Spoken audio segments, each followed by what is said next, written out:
audience member number 1 and audience member number 2, and 3 note cards. 1, 2, and 3.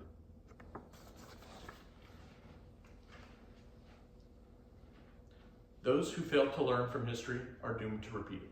This famous Winston Churchill quote perfectly prefaces my speech about the Rhodesian Bush War.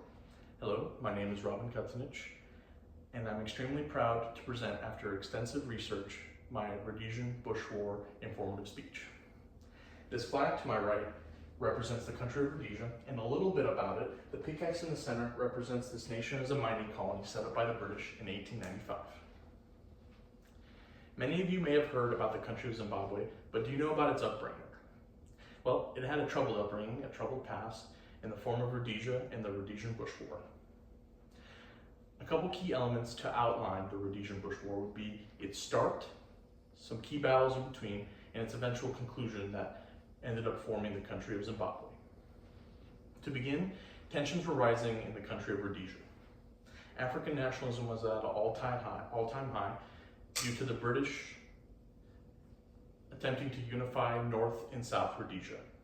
This failed, and forces such as Zipra and Zanla, one Russian under Zipra and Chinese-influenced Zanla, were formed, as according to Moorcraft and McLaughlin.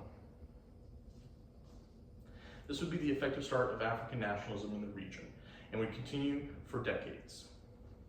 Independence would eventually be declared by Rhodesia in 1965 and would see to their isolation from the rest of the world, both diplomatically and economically. Skirmishes would soon follow in 1966 by Zipra and Zanla forces, and this would be the effective start of the Rhodesian Bush War. Phase 1 of the Rhodesian Bush War lasted from 1966 to 1971 and would be characterized by small skirmishes of little to no significance.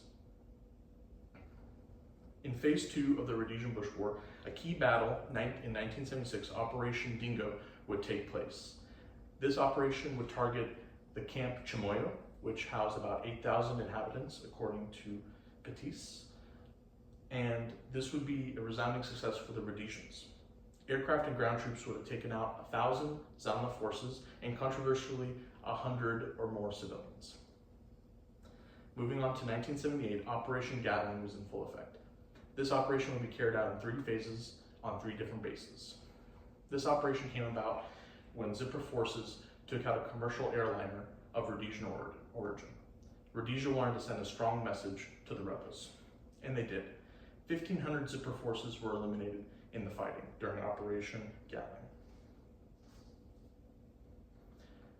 Moving forward to 1980, tensions were at an all-time high, and the pressure was on. In an effort to reduce tension, Rhodesia tried to include more of its black majority in its elections. As a result, Muzorewa and Gumede would both be elected prime minister and president, respectively. Zanla and Zipra forces would both reject this government, citing that it's a puppet government. Because of this, the British would come in and see to peacekeeping talks. The Lancaster House Agreement would be made that ensured that Mugabe and Nkomo would both be in the elections of 1980, and they did. As detailed by Kessel, in 1980, Robert Mugabe would win the election, and this would be the end of Rhodesia.